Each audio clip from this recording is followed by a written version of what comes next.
From Boca Raton, Florida, Rabbis Ephraim Goldberg, Philip Moskowitz, and Josh Brody are taking you behind the Bima. The BRS rabbis schmooze about contemporary issues and talk to special guests who give a behind-the-scenes look at how they got to where they are and what keeps them going. Welcome to Behind the Bima. It is Wednesday night, 9 p.m. I'm Rabbi Ephraim Goldberg, joined by my dear friend and colleague back on Behind the Bima, Rabbi Joshua Brody. And we are here to take you Behind the Bima. Behind the Bima. Rabbi Brody, I don't even know if you were able to listen to last week's episode, but it was fantastic. Do you know who took your place and said Behind the Bima last week? I actually don't. Who was great it? Uri Butler at Camp Pass. Really? Recorded live. Oh, I love it. First I'm time. go back and First watch Behind the Bima episode ever live, a live audience. I was up at Camp Pass on Motzei Shabbos. We first began at 11:15 p.m. on Motzei Shabbos and recorded for an hour and a half of interviews with people. It was great. But anyway, the first person was Uri Butler who came on. I said, Uri, you're about the same height as Rabbi Brody. I need you, not a time for music. I need you to say Behind the Bima. And he nailed it. It was great. Do I still have a job? He might be a permanent fixture now. I don't know. We'll see. We're checking it out. We almost were interviewing for people to take your place. You know, That's how long it's been. But it's great to have you back. Tell us how you are. Mazel tov to you in person. A Zayda, a grandfather. Baruch Hashem. You got the gray in the beard. Came back and you're a grandfather. You came back with a bigger yarmulke. Much Tell bigger. us, is that part of being a Zayda? The bigger yarmulke? What's going on?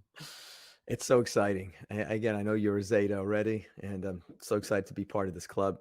You've already told us like the great parts about being a Zeta. So I've always looked forward to it, and there's nothing like it. It's amazing. It's very, very special. So, and an Israeli, we got an Israeli. So Sabra, it is amazing. Sabra. We give a bracha. Everybody who wants to have children, everybody waiting for grandchildren. HaKadosh Baruch Hu, the Almighty, should send you quickly and healthy and happy and give you enormous amount of nachas. We daven for all those who want. It is a great bracha. No one should ever take lightly or for granted, and it's an amazing club to be part of. So mazel tov, mazel tov. And part of what you just said, let's just say we don't have to get into the details, but tefillah works. I'm just telling you, tefillah works. Yeah, I want you to know something. I pulled a little bit of a Josh Brody, because you sent me a picture from the bris in Israel, and you sent me the speech. So I was like, this is probably a speech that Josh gave that Simone wrote, and so I did or something. I'll read it at some point. Right. But in the meantime, I put it on my family WhatsApp chat because we're obviously very close with the Brody family. And Atara Goldberg tells me, she said, "Did you read that speech? I couldn't stop crying." I said, "Really? What's in the speech?" I had nothing to do with it. I heard it for the first time that morning. So basically it talks about not taking for granted, right? The tefillas that have to go and waiting and wanting and davening hard and the bracha of a healthy child. So we do give that bracha to others. Right. And the name is also the name. It came out, like, I got to explain, like they said, Vikaresh Mo Israel, right? And they announced the name. And I had a few ideas what I thought the name might be. They're like, everyone was playing, floating a couple of names. And let's just say these names came out of nowhere. Like these were not on anyone's radar, on anyone's list. But there was that moment when you hear the name and there's like this jolt of lightning, electricity that just goes through you. You're like, wow, it's real. That's like, I look at my mom. I looked at Simone, my mother-in-law. It's just like very powerful. Unbelievable. I think one of the most powerful images of the bris was the only grandfather that's alive now, great grandfather, is Simone's father, and so he's sitting there, and there's this picture of him just hugging Jake at the end. They're both crying, and it's like, wow, that's what it's all about. Right? Super powerful. So, super. You should have a lot of machas. Thank you. There's an art to being a grandfather, different than being a father. In fact, there's a Torah. Rabbi Soloveichik has a whole Torah on this. That Yaakov Avinu was the first grandfather, but grandparents are meant to be spectators and audience. Don't necessarily give unsolicited advice and interfere, help and spoil, but don't, there's an art to being that. But I will say, as much as you think your heart melted when the name was given, what are you being called? Do you know yet what you're going to be called? So it looks like it might be, because there already is a Saba, right? Jake's father's Saba and Safti. So someone has to rethink hers now. But I was like, it just came out as, I was talking to Yaakov Green that used to live here, Yaakov Boca, Yaakov. Rinat and Bo, got it. Right. So we were just talking, and it just came out like sobs. Like, why don't you just go with sobs? Sobs. Sobs and sobs. Yeah. My kids call my father he's Saba Rabba. They call him Sobs. That's great. I love it. So anyway, if you think your heart melted, the first time a grandchild's going to call you Sobs, Saba, Sobs. Oh wow. Saba Josh, whatever they're going to call you. Baruch Hashem, now my grandchildren, they say, Zayda, come. This is Zayda, Zayda. play with me. Zayda, you're just like a pile of mush. Doesn't matter what else is going on in your life. You talk about melting.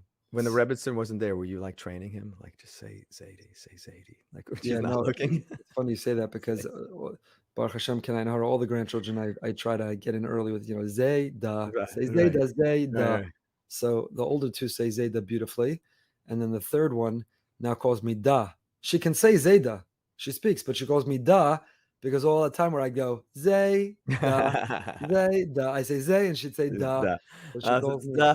She calls me Da. So Rabbi Brody, here's another question. Just I just want to double mazel tov. I haven't seen you in person, so double mazel tov. It's great. Good things. And again, we bless everybody that we should be giving mazel tovs left and right and all around. So I got an ethical question for you. Somebody accidentally calls you and leaves a 4-minute voice note, what we call a accidental dial. Right.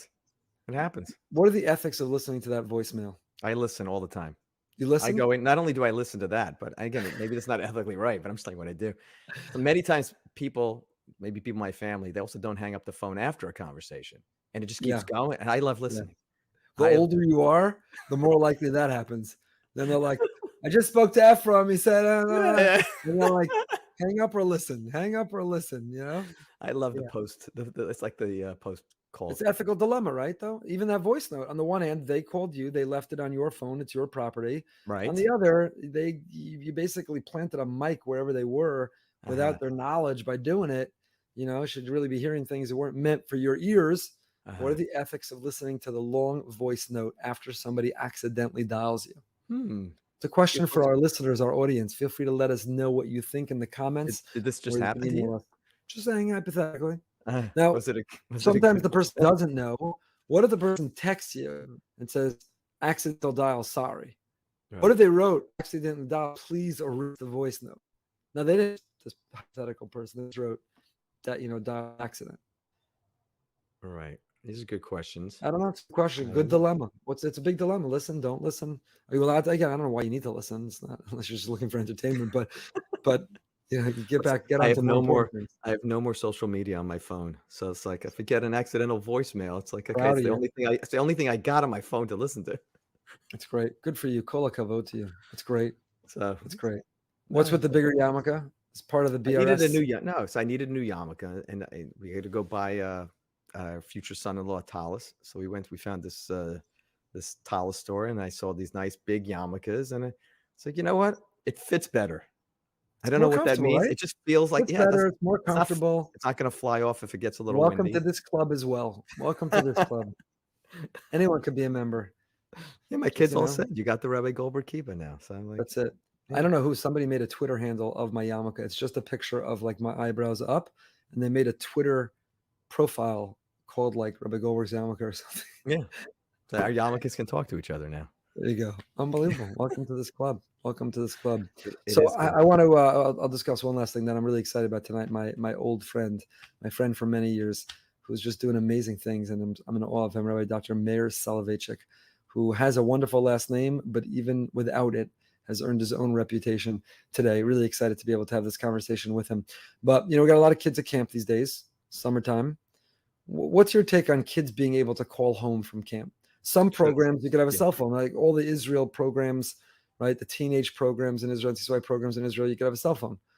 Other programs, you borrow your counselor's phone, you borrow this one's phone, you could smuggle in a phone, contraband phone. People have phones. So what's your take? Good or bad, the fact that they can stay in touch with parents? Terrible. Take them away. Disaster. They should just take away. They just get rid of the cell phone tower, so that way they just won't work. Block it. I agree. Jam it. Jam the whole tower. Jam the tower. I knock it down. Knock down the tower.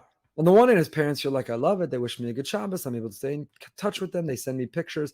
I want to go a step further. And this one, my wife will disagree with me about. My wife's one of those people that like every camp that sends out the email or a link with pictures or the website gets updated, she's finding pictures, any, and then she yells at my kids, why aren't you in any pictures? Get more pictures, like get into the pictures more, Or now there's technology. It's amazing. We might've talked about this previously in Behind the Bima. We need our fact checker.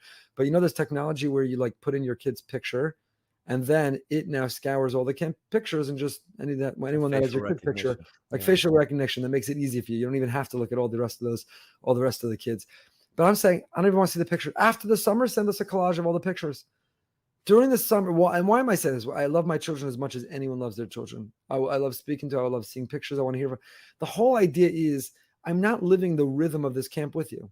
So that now there's one picture where you're not smiling, and I didn't sleep for 3 nights because you're miserable. Not me, right? Maybe your mother, but other people. Didn't sleep for 3 nights. You're miserable. You're unhappy. It's not working out. You got a phone and you called, and really 99.9% of the time you have the most amazing summer of your life. You had one bad moment, one bad interaction, one bad meal, one bad sporting event, and now you called home, and now like the parent is it's a disaster. Disaster. You don't need the phones. We don't use the word disaster. It's not disaster. It's a whole other topic. But bad idea.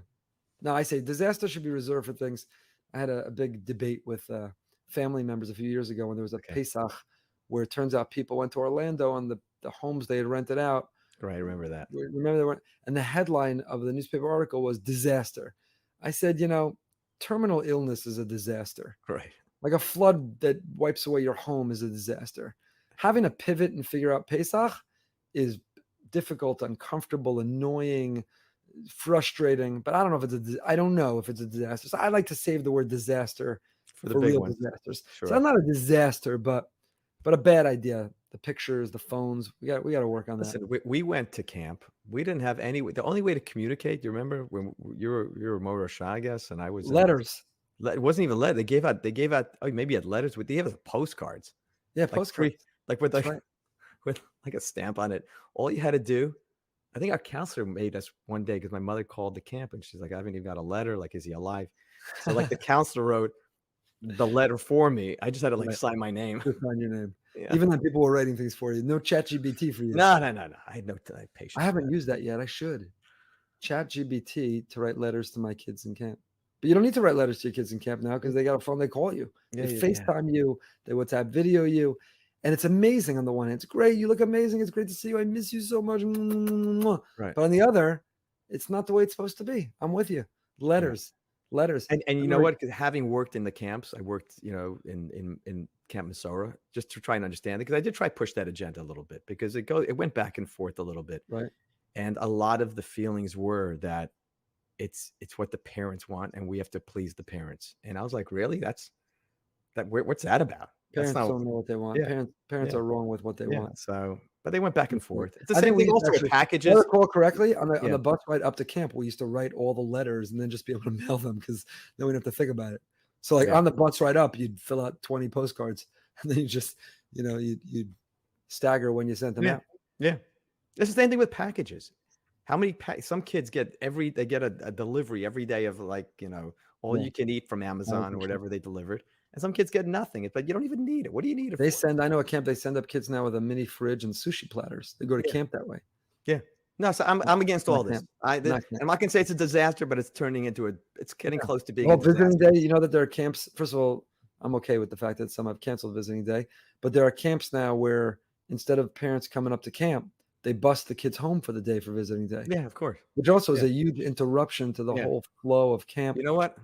I'm starting a new camp, and this camp is just basically all these things.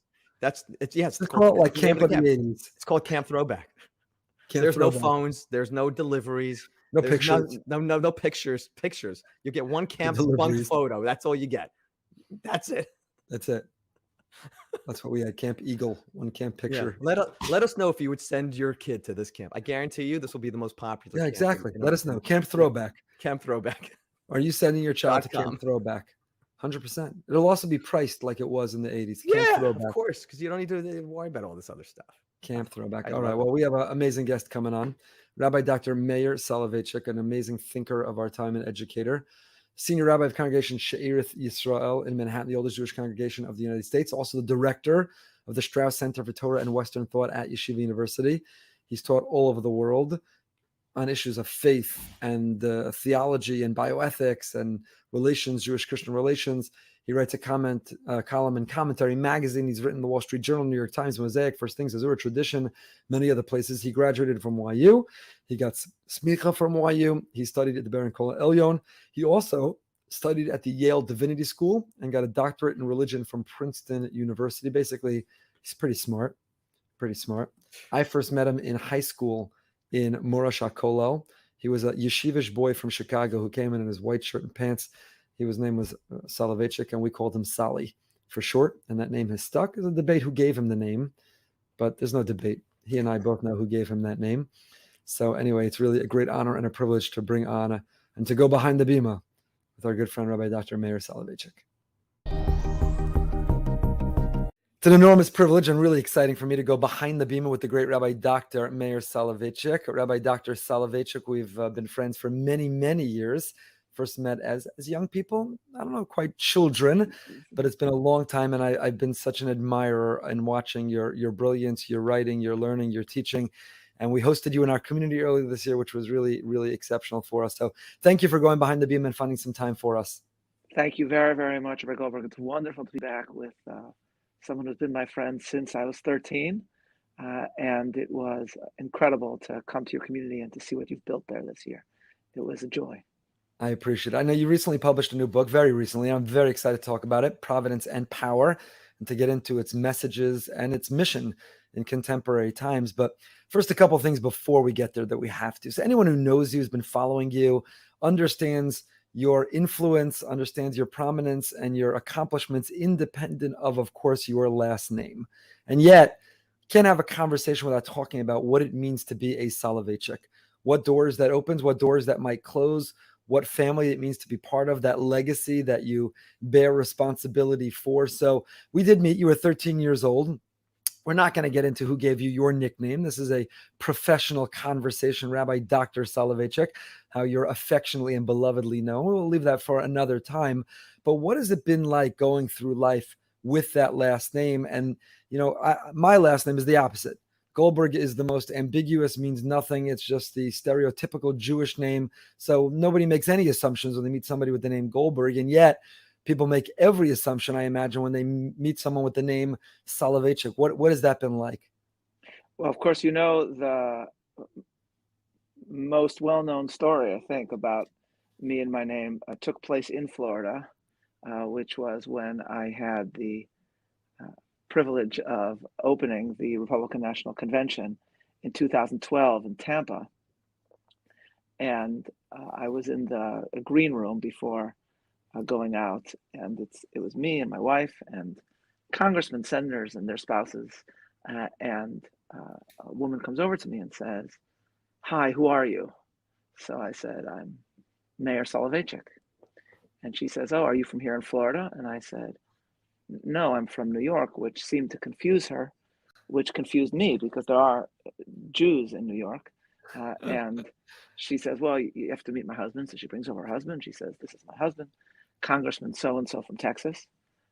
And then she says to her husband, "And this is Meir Soloveichik." And then she turns to me and says, "So of which city exactly are you the mayor?"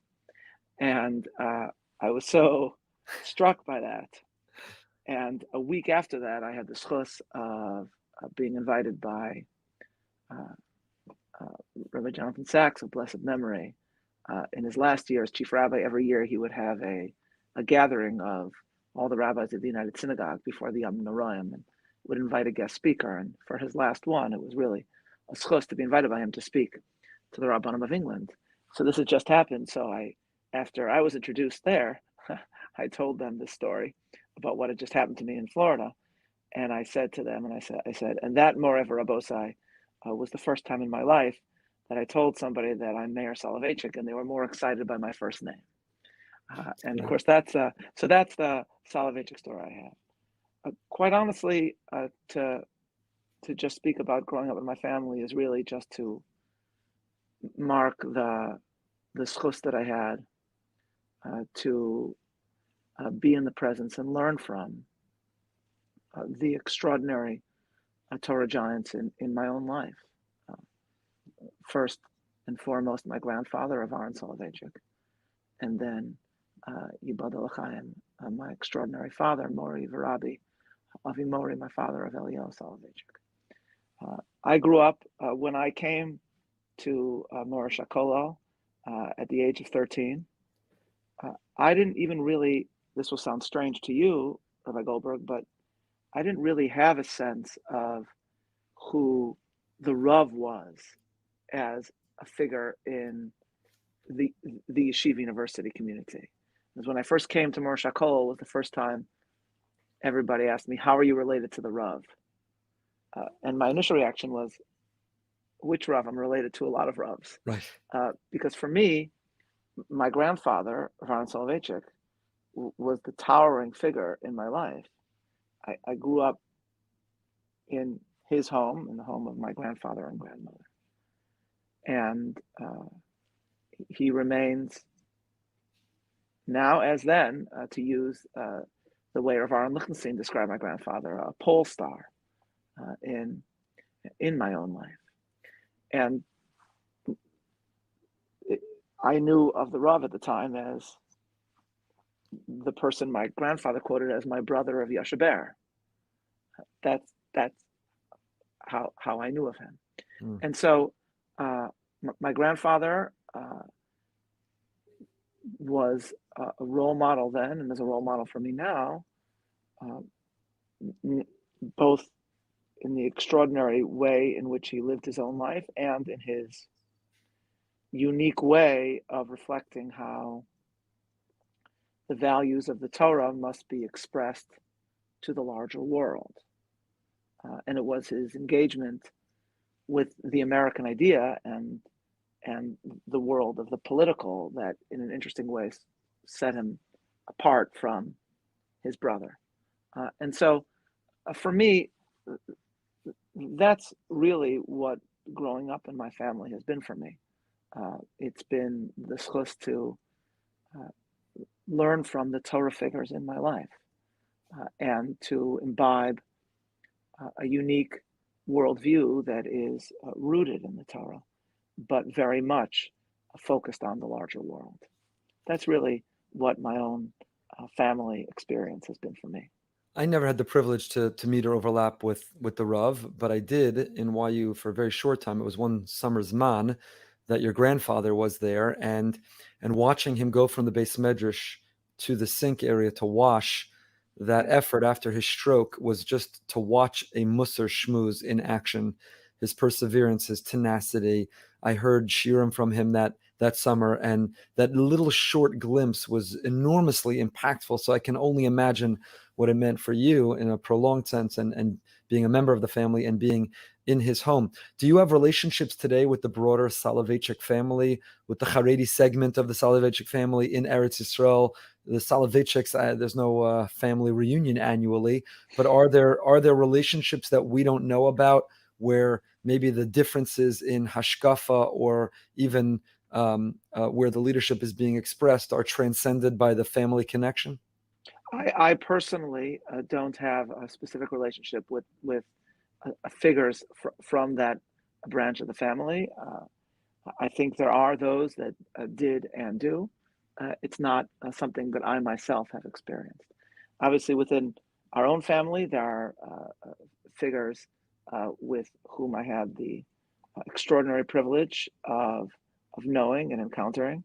Rav Aaron Lichtenstein is, of course, one significant example among others. And I believe he had real relationships with members of the Soloveitchik family in Eretz Yisrael, but it's not one that I can claim. Are there a lot of parts of your personality or your personal philosophy that you can attribute to being a brisker, that you're a Soloveitchik? So, for example, someone conjectured recently to me that you don't put your lectures on YU Torah.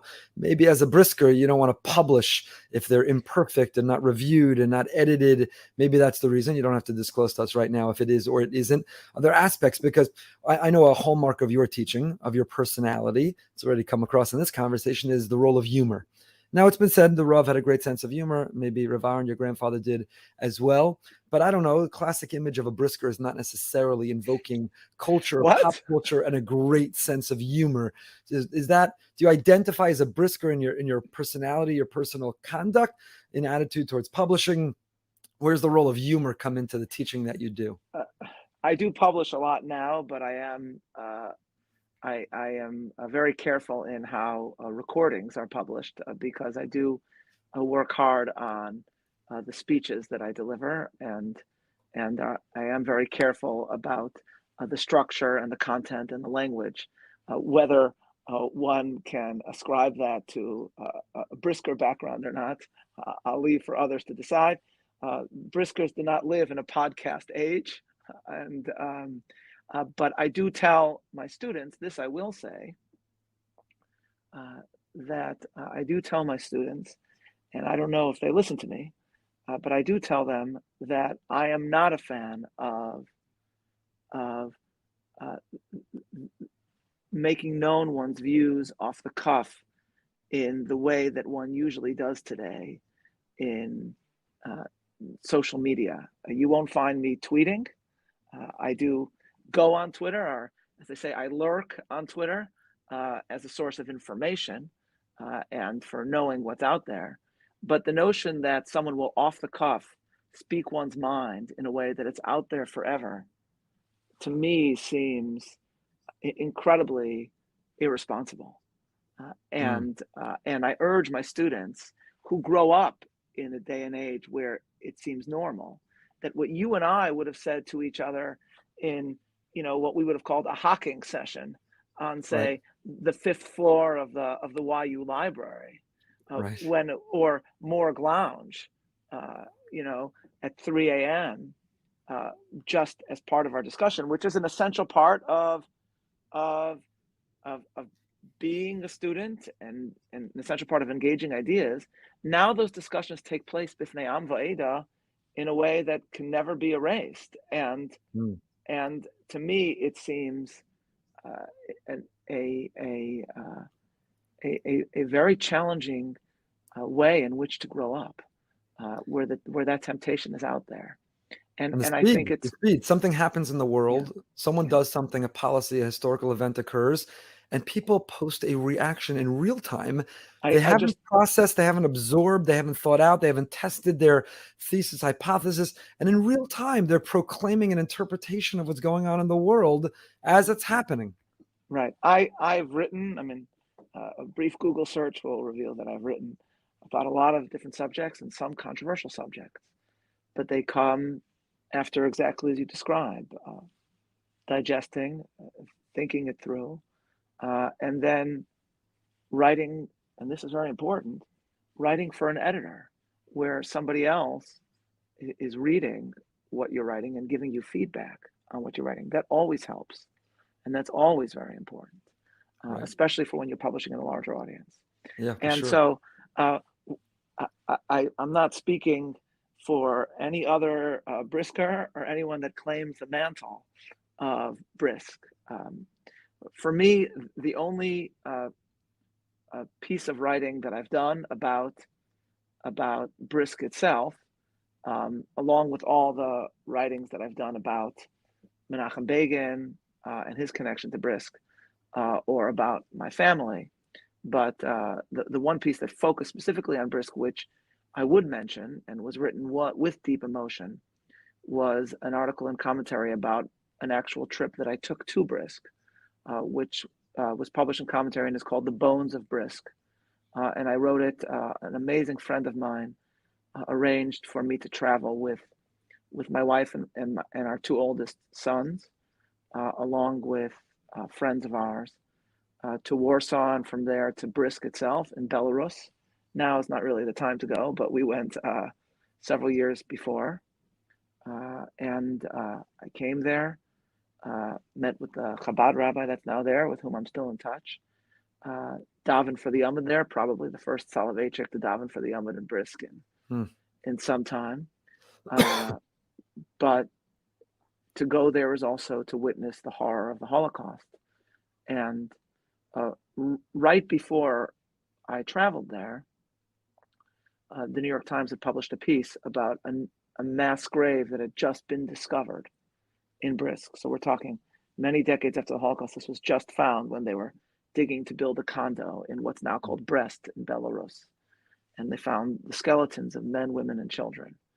And when I arrived, those bones had not yet even received kvura. They were still being kept to prepare for kvura. And I wrote about that experience. And so to the extent that I've reflected in public about the legacy of Brisk, I would recommend those listening to us to read that piece. Maybe we can post a link to Sure. to that piece because it's my one. I mean, I talk about Brisk a lot, especially when I speak about Menachem Begin, who's the subject of my book. But it's the one piece that I can think of where I openly addressed it. I don't think, if I can add one other note to your question, Rav Soloveichik in Halachic Man, in the second section of Halachic Man, the second section, which is not as famous as the first one, he talks about creativity and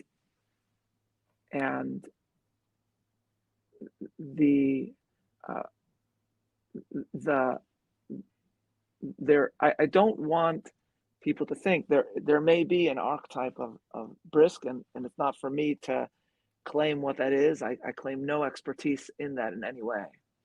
But the great Torah figures that I've known were different from one another, and while there were profound similarities in worldview between, say, my grandfather and his elder brother, whom I didn't know because he became ill when I was very young, but they were also different. They learned with a similar derech, but they also had real differences in focus, in aspects of learning. And I joke, but half seriously, and there's a very serious point to it, actually, that I thought of writing an essay about my grandfather, which I would call Agadic Man, focusing on my grandfather's use of Agadata and the way how he in his own life, in stories of his own life, similar to Chazal and Agadata, personified the very values that lay at the heart of his life. So one of the great dangers, I think, whenever we speak about Gedolim today, is that sometimes people speak about them in a way in which it's just a template that could be applied from one to the other. And these are unique individuals. And it's through their unique personality and humanity that their true greatness is actually reflected. So let's pivot a little bit. We just talked about mindfulness and thoughtfulness and everything that's published, everything that's said, and you certainly are an incredibly thoughtful person, and I'm sure, deliberate about everything that you do. You told the story earlier about opening up the Republican National Convention. And I think that, those who are students of yours, online or offline, probably know that your values lean conservative, more to the right, more Republican. Do you think the Torah is what leans conservative versus liberal? Is it your Torah identity, Torah upbringing, Torah influences that lead you to that conclusion?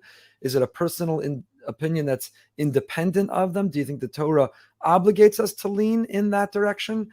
And sort of a corollary of the question is, as a practicing and prominent Rav and teacher and spokesperson, are you concerned that being identified politically in that direction will narrow who your audience is, because many won't even expose themselves to you if they think, oh, he's a conservative, a right wing, a Republican, he's not for me? What's the thought process that goes into that? It's really a two-part question. Right. So those are two very different questions. I think let's address the first question first. Sure. And again, I'm expressing my views. I'm speaking for myself. This is what I believe. I think that when it comes to central questions facing America and really facing Western civilization, it is the worldview that is put forward by the conservative movement. And here, of course, I mean the American political conservative movement that offers the right approach. And it is the right approach because it is, I think, an expression of what the contribution that Jewish ideas and biblical ideas have given to the world, and specifically to the West. And so when it comes to those specific questions, my own embrace of them and advocacy of these ideas are, as I see it, linked and I hope rooted in my drawing on the Torah as the source of truth and the source of how not only we are called to live, but the source of what we as Jews are called to express to the larger world. There are other aspects of what is often affiliated with conservative movement of the Republican Party, which I also embrace, but which I'm not going to argue is rooted specifically in a mitzvah or halacha in the Torah. I tend to celebrate free market economics because I think they work better. But I'm not going to argue, as I once saw somebody did, that one should believe in a flat tax because Yosef imposed a flat tax in Mitzrayim, Right. in Parshas Vayigash. I believe that Margaret Thatcher was an incredible leader and saved Britain economically. And there's a lot about her background, her religious background, and actually her admiration for the Jewish community there that is part of that story. That's a different story for a different time. But I'm not going to argue that you're chayav based on the Shulchan Aruch to adopt her policies. I'm in favor of those policies because I think they work. But you're not going to find me writing an op-ed in the Wall Street Journal about Reaganite economics. It's not my area of expertise. Where you will find me in the form of an advocate is on issues that relate usually to the interconnection of religion and society and the impact of biblical tradition and biblical ideas, or if you will, Jewish ideas, on the story of America and the role that they've played in the past and the role that I think they should continue to play. So we'll get to that more in a moment with the book. Writing that's where you'll find me writing, drawing on Jewish sources in particular. Right. So that's the first question. I'm happy to talk about the second question. Yeah, no, before we get to the second question, and we'll get to this more about the book because it really, I think, speaks to it. But wouldn't somebody else, right? What would you respond to somebody who said, Rabbi Dr. Soloveichik, we should lean be more aligned with Democrats on social issues, right? Judaism and its sense of social justice, its sense of compassion, its sense of supporting the underprivileged or the person who's discriminated against. Social issues aligns much more. And historically, Jews who themselves were victims of discrimination identified more with a liberal movement that stood up. So couldn't there be a Rabbi Dr. Soloveichik on the other side who says what drives my core values of the American story, past, present, and should drive its future is by identifying with the social issues of the liberal or of the left? What would you, again, I'm not weighing in on this in either direction. If asked, obviously, I shouldn't say obviously, those who know me would say, obviously, I feel much more connected to you. But what would you respond to somebody who said that? Right. So I would say two separate points. The first is that I think the larger moral questions that society are debating today are the most elemental and important questions that face America and civilization. And on those issues, I think the perspective of traditional Judaism and indeed the biblical worldview that made such an impact in America in the past, I think those views are clear. I do want to add, and I think it's very important to add, that I actually do believe that the policies advocated by the conservative movement, I'm using that term instead of the word Republican Party because those are two different terms, but advocated by the conservative movement are actually today policies that work much better and are much more effective in actually advancing the underprivileged. So just to take one of the most important conservative achievements in your own state, the advent of school vouchers in Florida, it's obviously important for the Jewish community as well. But it is first and foremost, Rabbi Goldberg, the civil rights issue of our time. Let me just give an example of that. And here I'm talking about policy. What works and what doesn't work? What's fair and what's not fair? You know, Rav Soloveitchik the Rav has a very famous Torah about the Gorel La'azazel, on what we're doing on Yom Kippur. And this is his pshat. I would actually, as pshat, I would offer something else, but that's not what we're doing here. And Rav Soloveitchik has a very famous vart where he says, why do we have this lottery on Yom Kippur where we decide between these two goats, one going La Hashem and one going La Azazel? And Rav Soloveitchik says that even though, of course, the emphasis on Yom Kippur is on tshuva, and at the heart of tshuva is a recognition of the power of free will and the corollary of free will, which is human responsibility. At the same time, we also, as a form of defense to HaKadosh Baruch Hu, make the case that we are impacted by our environment, by the situation in which we are born, and the opportunities that are either given to us or are not given to us. And that is part of the story of our lives. Rav Soloveitchik himself said, I would be a very different person if I wasn't born into the family into which I was born. If I was born into a family with much less Jewish background. Yes, there's aspects of his greatness, he didn't put it this way, that were due to himself, but there were aspects that of his greatness that had a lot to do with who his father was and the opportunities that were offered to him. And in the Sar La'azazel, what we are saying to HaKadosh Baruch Hu in doing a lottery, that we're saying to HaKadosh Baruch Hu, there are all sorts of things that happen to people in the lottery of life that they did not choose. But of course, Rabbi Goldberg, the corollary of that is that if we can impact that lottery of life for other people, for the better, what an obligation we have to do so.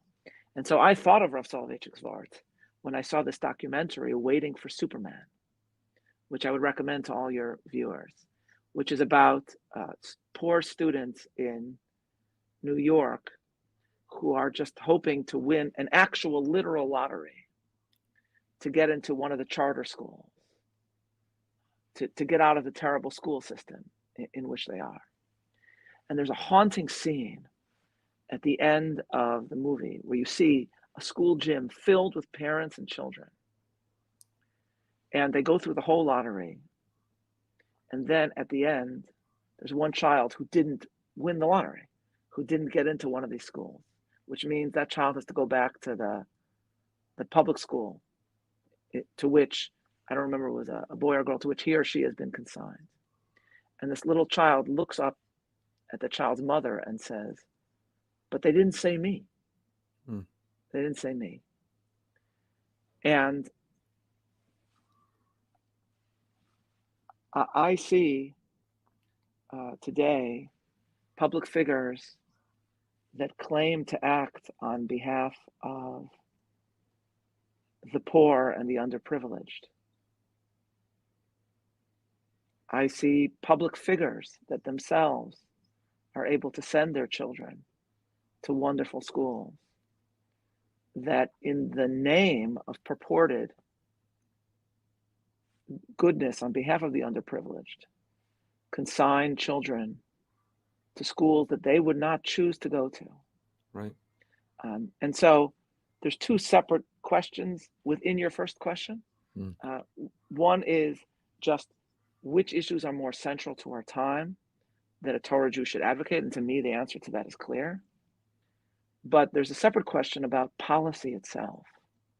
And if you're asking me personally, which political movement in America advocates policies that truly help the underprivileged and that truly, truly advocate for equality in America, equality of opportunity in America for all? To me, and again, I'm just speaking for myself, it seems obvious to me which side of the political divide that is. So that brings to the second question, right? When you say speaking for myself, in this conversation you are, in any private conversation, if one of your congregants or students goes to coffee with you and says, Rebbe, professor, what do you think? Who should I vote for? Which way should I go?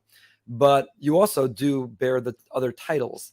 And I'm curious, as a colleague, as a peer, do you have concerns that by identifying, right? So, because personally, people sort of know where I stand. One can't help but have that influence their teachings and their writings.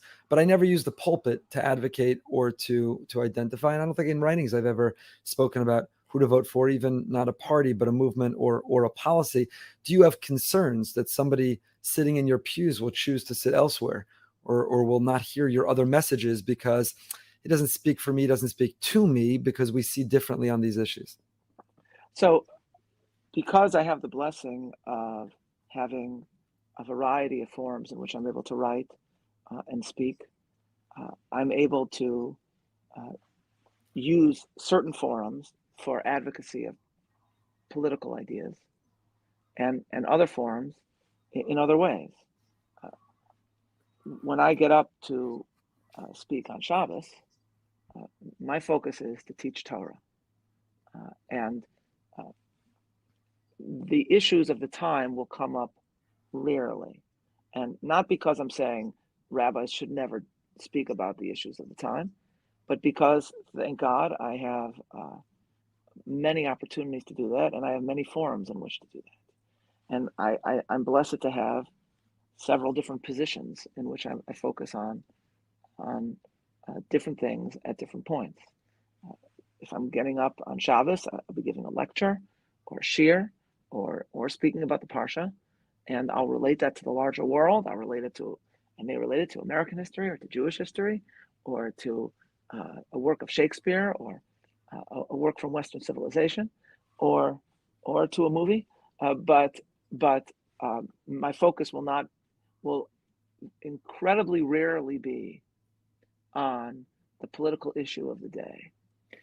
I think the only time I ever spoke about a political issue of the day itself from the pulpit is when the embassy was moved to Yerushalayim. And all I said from the pulpit speaking about Yerushalayim was, without advocating for a particular party, I said, whenever the Jewish connection to Yerushalayim is recognized, that Hakaras HaTov is an obligation of the Jewish community. And I wrote that in commentary as well. But of course, I have the opportunity and the ability to advocate for my views in a variety of other ways. Thank God I have the opportunity within all the work that I do for the Tikva Fund to both teach, but also to advocate for specific Jewish ideas and for specific American ideas. When I'm in Yeshiva University in class, I'm teaching the great texts of Torah and Western civilization, and there my focus is on that. So I have the opportunity to do a lot of different things in my life. And I'm proud to say that people who know me and are friends with me, some of them have very different views than myself, and still, I think, find that they enjoy being friends with me and I with them. One of my very dear friends that I teach and speak with is the great Lincoln historian Harold Holzer. We co-taught a course together, both in Stern College and in Yeshiva College and in Cardozo Law School, on Abraham Lincoln and the Bible, with him focusing on the Lincoln aspect, me focusing on that as well, but also on the biblical impact on Lincoln. And Harold Holzer comes from the exact opposite end of the political spectrum in many ways. In his background, before he became known as a historian, he was known for his work within the Democratic Party. We have very, very different views, and so I both advocate for politically conservative ideas, and when I believe it's appropriate, draw on as best I can, the wisdom of the Torah and the wisdom of Judaism in doing so. But I also function in other spheres in my life as well. And thank God I've had the opportunity to do all those things. What's interesting is while you were answering me, my first reaction was that it's kind of idealistic and naive of you to think that people can bifurcate in that way. But as you continue to develop that answer just now, it's really refreshing, because it's reminding us and challenging us to throw back to a time where people could disagree agreeably, and people could also differentiate, as you say, venues and forums and platforms. So yes, the rabbi published there some stimulating, thought-provoking position that may connect to politics, and I disagree, but that doesn't prevent me from hearing what he has to say about the parsha, or paskening halacha, or helping me personally, or officiating at my life cycle event. And we're living in an era where that seems to be growingly infrequent, where people just combine it all, and we can't separate out ideas from people. And if you carry that idea, then I can't respect you as a person. I can't even have a relationship with you as a person, let alone you can't be a rabbi or somebody I look up to.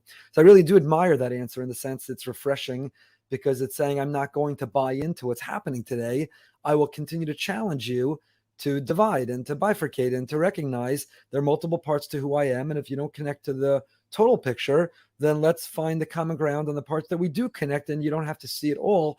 And as long as you respect the different lanes in which you're depositing then and promoting, then other people can choose which lane they want to travel with you on, and which lane they want to travel separately than you on. I think it's a really, really important point that you're making. Just to add to this, and I don't mean for this to be a social media bashing session, and I've gained a lot from different aspects of social media, but of course, again, one of the aspects of let's say Twitter is that what people are seeking to do is to come up with a pithy line that can be expressed in a memorable way that often one would never say to that person's face, to which one is responding. It's actually amazing. I know, as you do probably, certain people who have a social media persona or a writing persona that can be incredibly sharp and insulting. And when you meet them in person, they're the sweetest people. And the fact is that when you're in front of somebody face to face with somebody else who's created B'Tselem Elokim, then hopefully and often you feel the sanctity of the human being that is before you, and the obligation to treat that person with derech eretz. And that guardrail is removed when you're responding in real time and not carefully online in a social media platform. And that's really what's made, to some extent, our engagement more vituperative. I reject the idea, and I think it's ahistorical, that we disagree, that we're more politically divided today than we ever were in American history. I mean, because even though you do hear people say that, that I don't think is true. Read about the election of 1800, and it will sound a little bit like the election between Jefferson and Adams. It will sound like today. The Federalists and the Democratic Republicans, and if one person saw someone from another party, they would cross the street so that they didn't have to run into them. And of course, obviously, we had a civil war at one point in American history. So the notion that we're more divided than we ever were, that I don't think is true. I do think it's true that our means of expressing ideas today often make a manner of engaging each other without derech eretz even more tempting and easy, when some of us would not do that in other forms of media. Right. And there are all kinds of other considerations people have today. A very famous Jewish media personality who lives local has what he calls the birthday test, where he's a very proud media spokesperson for conservative movement, and he has a lot of liberals who he's close friends with offline, and they'll text him on his birthday, "Happy birthday," and he says, "Write that online, put it on Twitter, write happy birthday," and they can't, and they won't. And that's his test, or that's a litmus test where, again, people privately are able to differentiate between ideas and people, but publicly they're not allowed to, they're not entitled to, they're not given license to, because you have to sort of choose a side. It's us and it's us and thou and the enemy and the other, and that's so unhealthy. Maybe it's not worse than it's ever been, but maybe we are parallel to the worst times that it's been, which also isn't hopeful or good. But that inability to distinguish between ideas and people and debate ideas but still connect to people, that feels like it's a lost art that we need to bring back. And I guess you're challenging people to do that. The great book on this subject is, and I think I mentioned this very briefly when I spoke in your shul, is the book Civility by Stephen Carter, which is he has this amazing story about he grew up as this young African-American boy in an all-white neighborhood in Virginia, and this frum woman by the name of Sarah Kestenbaum came and greeted his family. And he wrote a book which is about the importance of civility and seeing each other as Tselem Elokim. It's actually, in a certain sense, he's not coming from the politically conservative side of the spectrum, but it is in certain ways a deeply conservative book, because it does argue that only religion can truly restore the social fabric in the way we engage each other in America. And Sarah Kestenbaum was basically like the inspiration for his argument. This is a distinguished professor at Yale Law School today. And it's a book that Rabbi Sachs used to quote all the time. I think he made Stephen Carter famous in the Jewish community. But it was a book written a long time ago, almost probably over 20 years ago. But it is one that I think is worth rediscovering today in the midst of our very frayed civic state. Very, very powerful image he writes there. That description of and clearly what an impression I had on him as a child. That kindness, that friendship, and amazingly powerful. Okay, let's get to the book, the new book, Providence and Power: 10 Portraits in Jewish Statesmanship, which is really powerful. It draws on some of the ideas we've been talking about until now. But tell us what right? And the thesis of the book is Jewish political leaders over the last 3 millennia, and the influence of the Bible, of Jewish values and shaping America and beyond, and what we need to learn and grow about statesmanship going forward. Define the word statesmanship. What do you mean by that in the book? Statesmanship means engaging with those in power on behalf of one's own people. And one can, within Jewish history, be doing that when one is coming from one's own reservoir of power and statehood. Let's say David HaMelech would be an example of that. Or one can be engaging those in power from a position of relative powerlessness, but still acting on behalf of one's people. An example of that, of course, would be Rav Yochanan ben Zakkai or Menashe ben Israel, but also some of the early leaders in the Zionist movement that I discuss in the book as well. So statesmanship is, by definition, a political art. It requires drawing on one's own reservoir of strength to do it well, and it is political by nature. And what I'm seeking to do in the book is to highlight those that were not just great statesmen, both men and women in Jewish history, but more importantly, reflected certain biblical and Jewish conceptions of statesmanship in the lives that they lived. Some because they were themselves drawing on their own Judaism, and some, in a very different case, were strikingly coming from very little Jewish background, but in the remarkable story that was their lives, reflected what I describe as the providential nature of the best of Jewish statesmanship itself. And that's the title itself, Providence and Power. Providence and power, the divine and God's presence and influence. So why is providence, or why is God important in a conversation about diplomacy, statesmanship, power, leadership? Can't you make the argument, leave God in your house of worship, Jewish and other, and when you're engaged in statesmanship, when you're trying to shape a nation, then God doesn't belong in that conversation. There was a time, a previous mayor of the great city of New York was in Boca, and I had the opportunity to meet with him, and I thought other people were going to lobby or talk to him about other kinds of things, and I thought it was so brilliant. I said to him something like, Mr. Meir, what are you doing for the soul of New York and the souls of New York? Others are dealing with crime or taxation or other questions, but the moral and the ethics and the soul. And he looked at me and he said, I'm the mayor. What do I have to do with their soul? And he just looked at me almost as if it was a bizarre question. Actually made me question myself. I still think it was a pretty good question. It said more about him. No, it's a Jewish great mayor. question. Rabbi Sachs used to quote that there's this irony that actually when Tony Blair was the prime minister, Tony Blair is actually a very religious person, and he would study Torah with Rabbi Sachs, but privately, because unlike in America, in Britain, it was not considered acceptable for the prime minister to talk about religion, at least at that time. And so famously, Alistair Campbell, the spokesman for Tony Blair, was asked about the prime minister's faith. And his response was, "We don't do God." That's what he said. We don't do God. So why should we do God? But of course, so we have to begin with the question of it. Now that we've defined what statesmanship is, what is the uniquely biblical twist on statesmanship?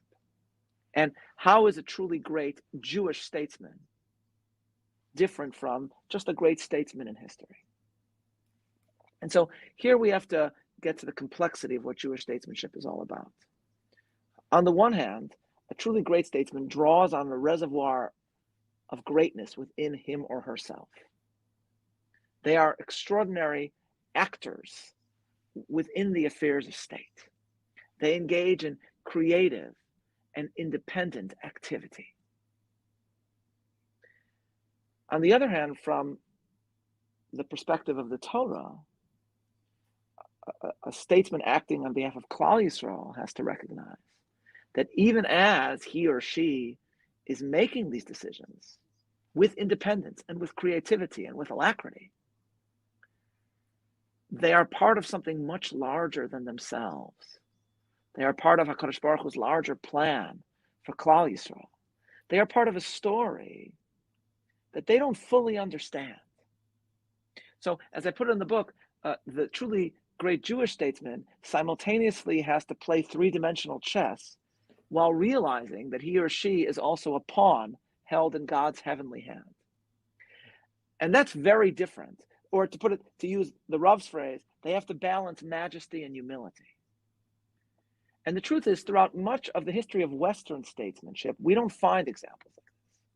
Winston Churchill is one of my heroes, but no one would ever say that he was humble. As my friend, the historian Andrew Roberts says, Winston Churchill believed in God, but in Churchill's theology, God's job was largely taking care of Winston Churchill. And he knew he was great. The William Manchester biography of Churchill begins in his preface with the story in which Churchill gets into a fight with his butler. And he says to his butler, you were very rude to me. And the butler says, well, you were rude to me. And Churchill says, yes, but I am a great man. He knew he was great. And the butler tells the biographer, he says, he knew he was right. There was nothing to respond to that. Now, David HaMelech, of course, is the ultimate example of a leader who makes brilliant and daring decisions. And yet, strikingly, when you read his own description of those decisions, in Shmuel or in Tehillim, they're often described as if they're part of God's plan, so that all the credit for it accrues not to David himself, but to HaKadosh Baruch Hu. That's what he says to Goliath.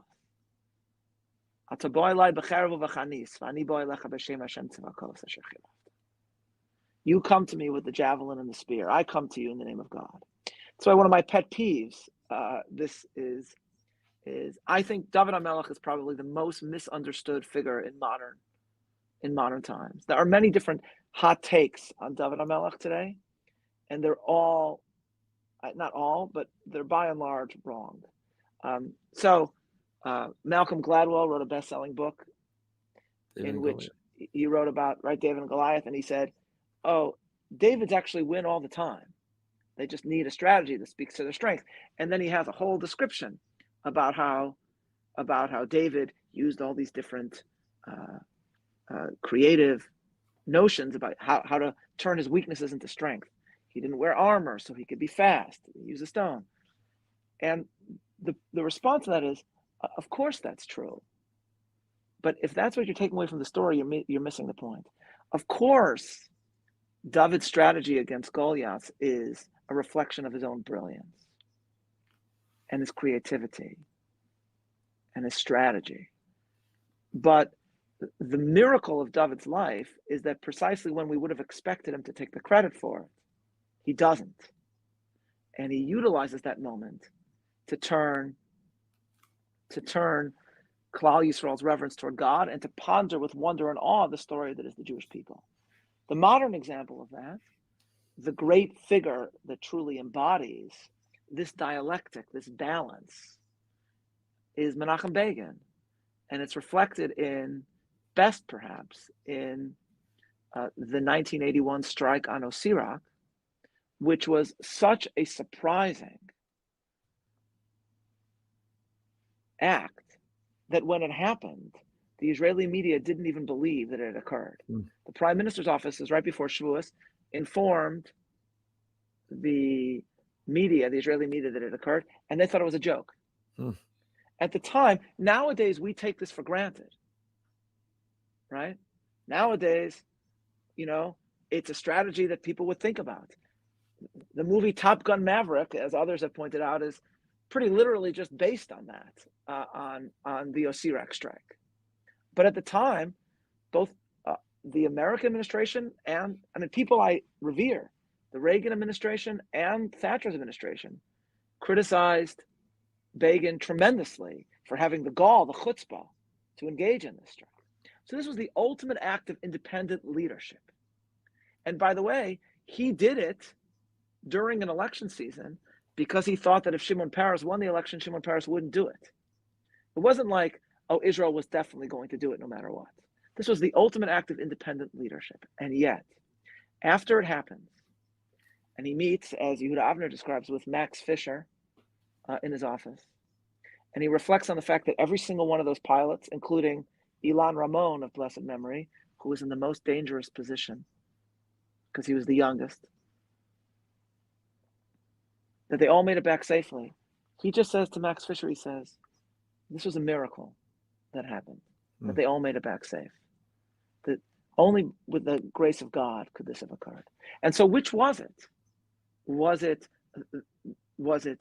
a reflection of bold leadership? Or was it providence? For Begin, it was both. And the truly excellent Jewish statesman reflects both. Now, there are, of course, figures in the book that I discussed that didn't think that way, but the case that I make there is that by and large, their stories are so unlikely that in their own way, they are the ultimate embodiment of providence.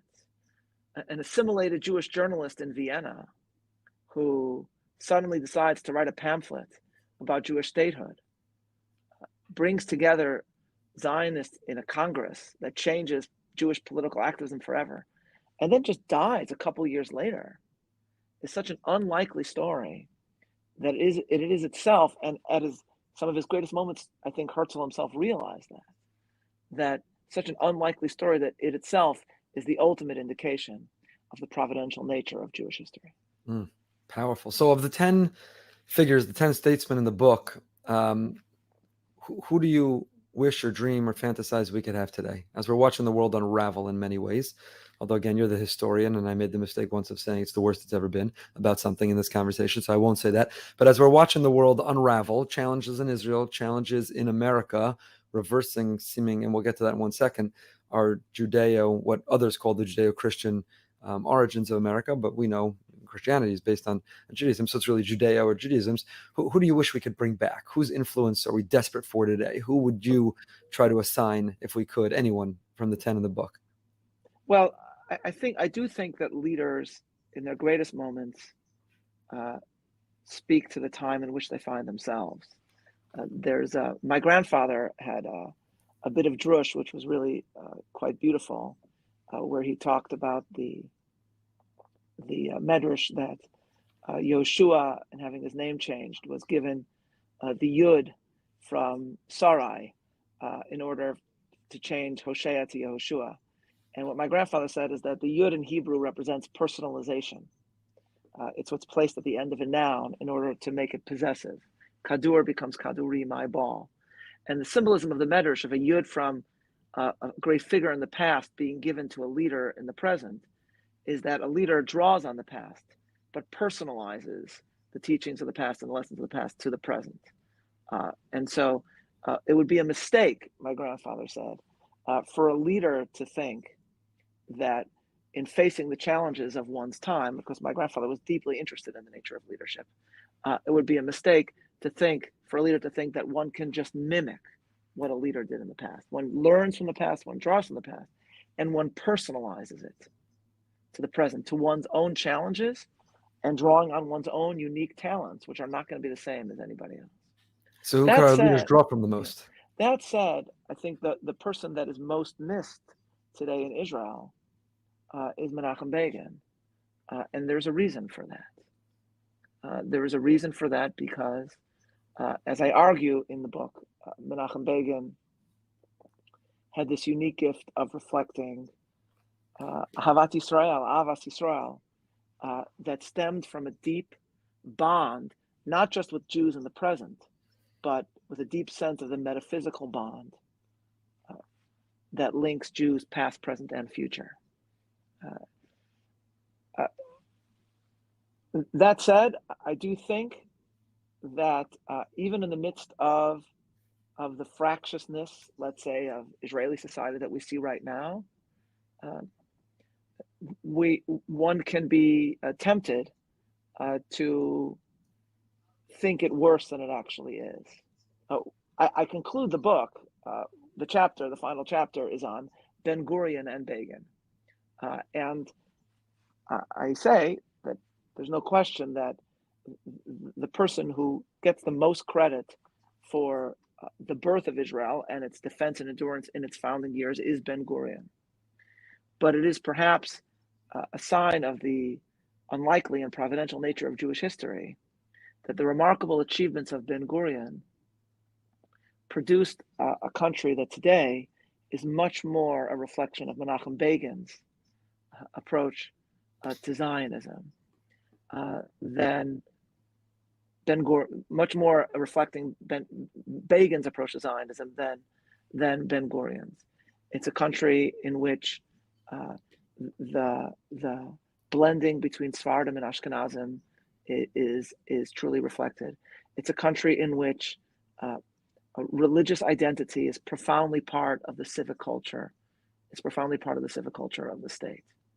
And so in a non-political sphere, if you want to see a Begin-esque reflection of what's taking place in Israel today, you can look at the phenomenon that is Yishai Ribo, which would have been unthinkable in Israel in the 1950s or in the 1960s, where you have somebody who is a Jew of Sephardic background who sings songs that draw on the entire Jewish past, not just on the Tanakh, but on the whole sweep of Jewish tradition, and yet can sing about them to every audience.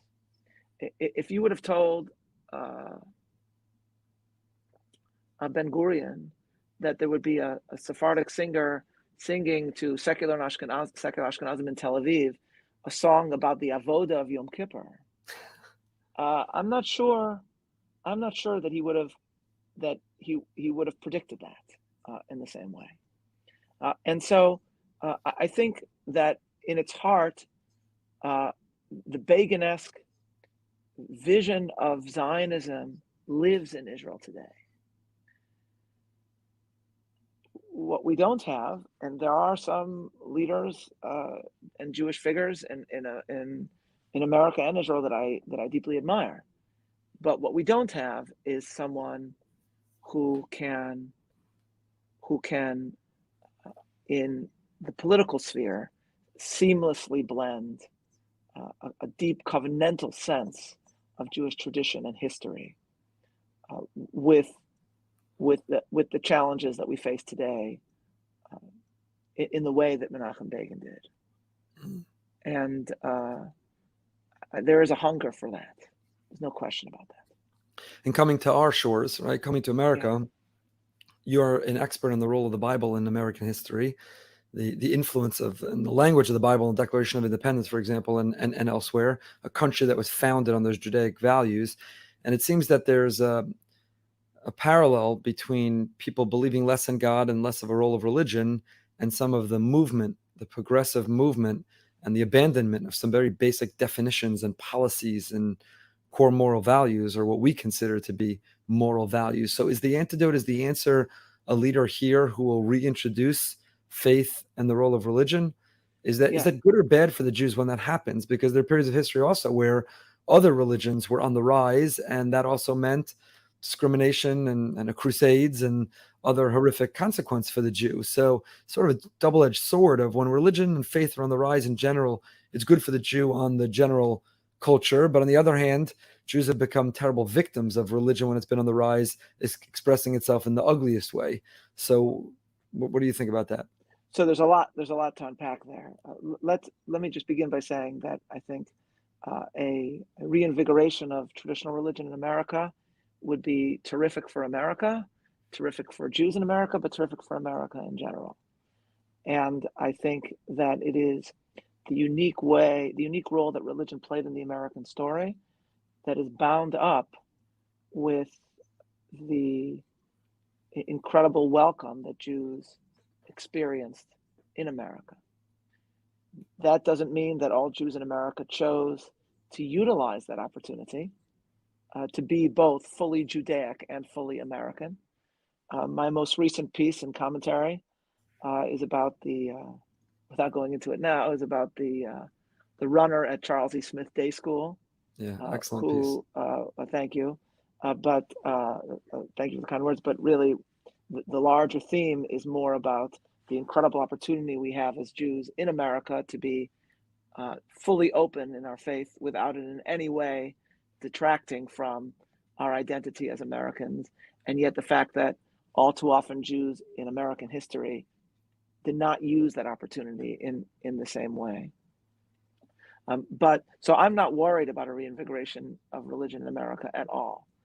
To bring us back to the book, it is striking that I think the only non-Jewish statesman that truly embodied this biblical balance of majesty and humility, of true independent, brilliant action, with a deep awe for the larger workings of providence, were American figures.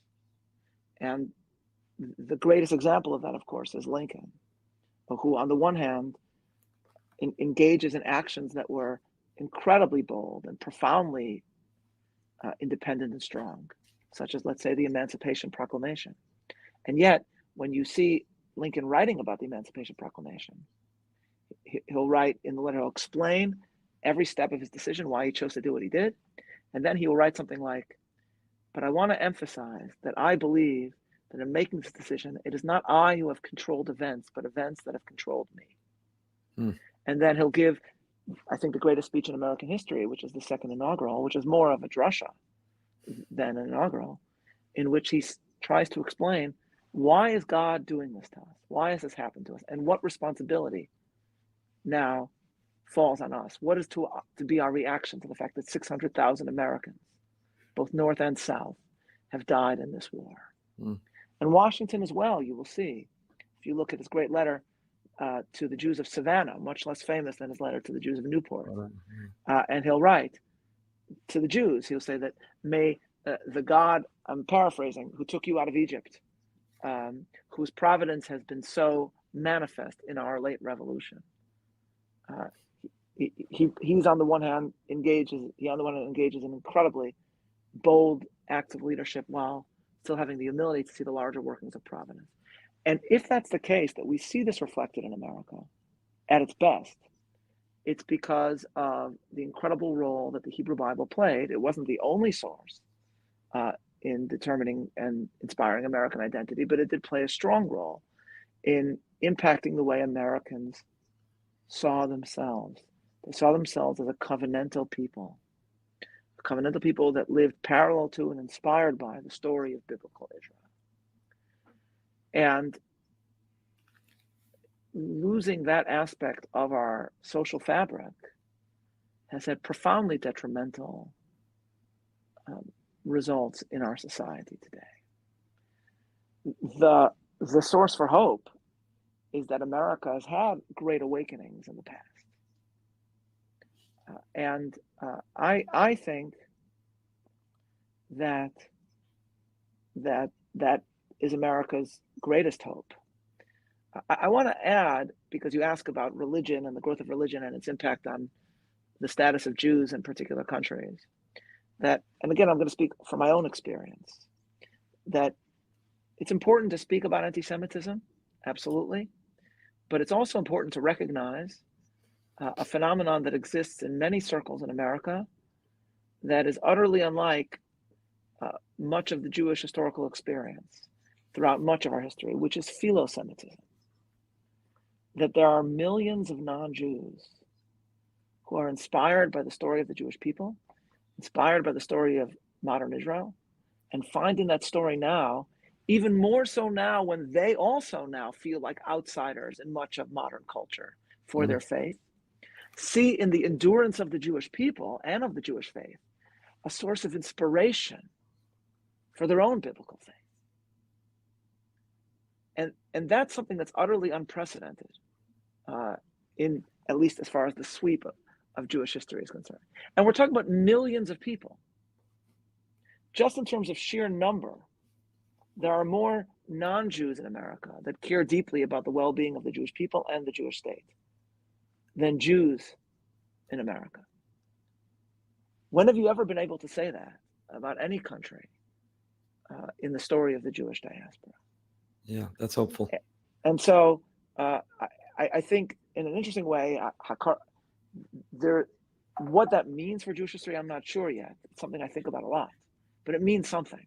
Right. And there is a response that's expected and required from us. And I think in the future, because we are an eternal people,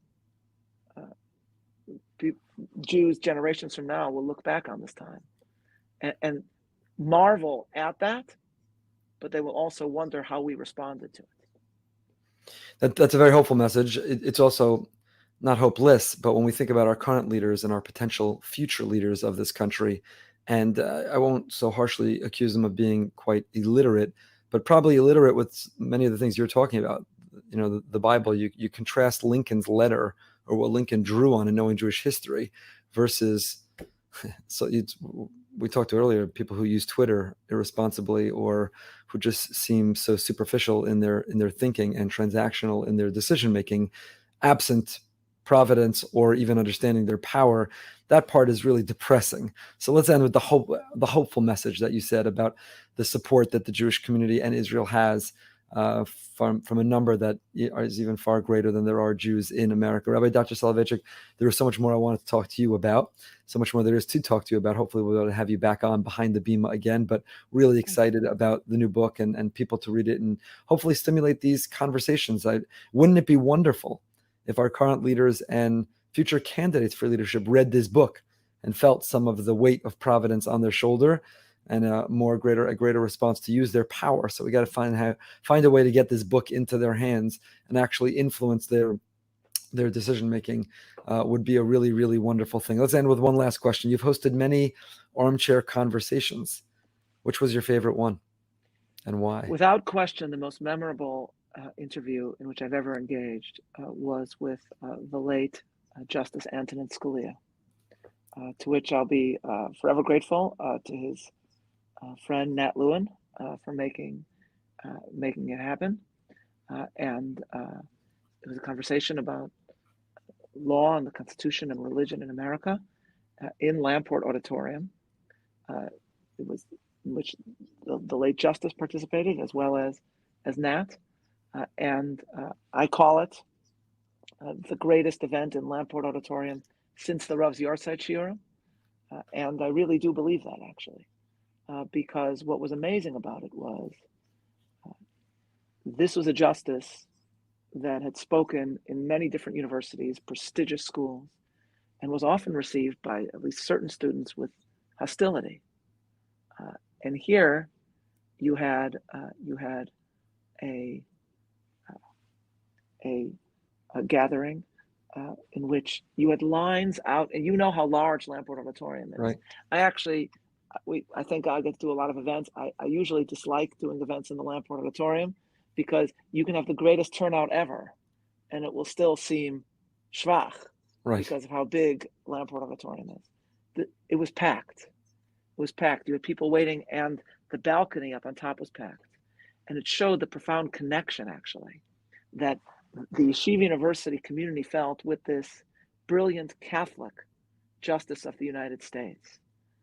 And the reception that he received was so incredible. If you come to the offices of the Straus Center for Torah and Western Thought at Yeshiva University, we have a lot of different photos from our events.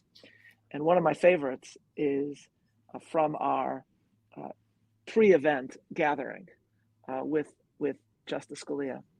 And it's a picture of Rav Rosenzweig and my cousin, Dr. Soloveitchik, talking to Justice Scalia, the three of them together. Right. And for me, that's a great picture for the Straus Center for Torah and Western Thought. And it was only after he passed away so unexpectedly, Justice Scalia, that I was even more profoundly inspired to reflect on his legacy. And I don't know, I've had, thank God, I've had the opportunity to, as I said, open the Republican Convention. I've had the opportunity to speak about Yerushalayim in the White House, at the White House Hanukkah party, but I don't know if I will ever get an opportunity like that to engage a mind like that and span simultaneously the subjects of America, law, religion, and the founding in before my own community, the Yeshiva University community, in the way that I did then. So I think for me, that was the most memorable event that I've experienced. Amazing. Thank you for your time today. Thank you for going behind the Bima. Thank you for all that you do. Thank you for challenging us in the many ways that you do, including this new book, which we're really excited to read, to think about, and hopefully to stimulate us going forward. So wonderful to spend time together again. Rabbi Dr. Meir Soloveichik, thank you so much. Thank you, my friend. Thank you for your leadership. Hope to see you again in Florida soon. What a great conversation. You know, he's a brilliant mind and a brilliant thinker. And, you know, often you have academics and brilliant people like that who are sort of aloof and unrelatable. Sali, Rabbi Dr. Meir Soloveichik, is also hysterically funny and relatable and down to earth and just a great, great guy. So, Rabbi Brody, thoughts? It's amazing. First of all, I'm so impressed because he must have written all these papers and doctorates and theses right before the ChatGPT. So this is legit. And it's very impressive. And the fact that, you know, he was so outspoken when some others might not be, about being a proud Republican, speaking about the talk that he gave in before President Trump. Yeah. You know, so very, very interesting. Interesting. Yeah, definitely interesting. He weighed in on that. And I thought it was fascinating, his observations about Jewish social media today. And sort of when you commit something to writing that's part of the permanent fingerprint online without any thought or consideration or deliberation, it's irresponsible. And there's damage that gets done, or the competition to be witty. It was a sobering observation about what's going on Jewish Twitter and Jewish social media. And I thought it was insightful and a lot to think about there. So great conversation, great guest. Really happy to have had Rabbi Dr. Meir Soloveichik. Rabbi Brody, we're going to be on break for a little bit because next Wednesday night, hopefully we'll all be dancing in Yerushalayim when Mashiach comes. But if not, we'll be sitting on the floor reading Eicha. So no behind the Bima. Next Wednesday night is Tisha B'Av. And then after that, we go on break for a few weeks, but we come back strong. We've got amazing guests lined up and conversations to be had. We're going to rebrand our Behind the Bima a little bit. And we're excited to see what we have next coming. In the meantime, during that break, catch up on old episodes. There were, Rabbi Brody, you got to hear the Hask episode. There were amazing conversations that happened. Natan Sharansky, you missed. You got to catch up on these old episodes. They were fantastic. And until next time, you have something to say? Yeah, no, I'm just thinking. Does that begin season 4? What do we have? I don't know. Season 5? I don't know what number. I have no idea how we count. Interesting. I don't know. I hope you can make it. I know you're going to be busy putting together Camp Throwback. I'm so excited. Camp Throwback. Sign up. Get in early. Limited space. Limited space for Camp Throwback. Really exciting. Also exciting when we come back, we're going to announce our Yeshiva Week trip. Do you know that BRS is running a trip to Dubai and Abu Dhabi as part of the Abraham Accords, meeting with Emirati leaders Wow. with incredible 5-star experience excursions for the whole family. Yeshiva Week 2024, BRS, Dubai, not Abu know that. Dhabi. Well, Did we're not not know public. We're not public yet, so don't tell anybody. I'm not.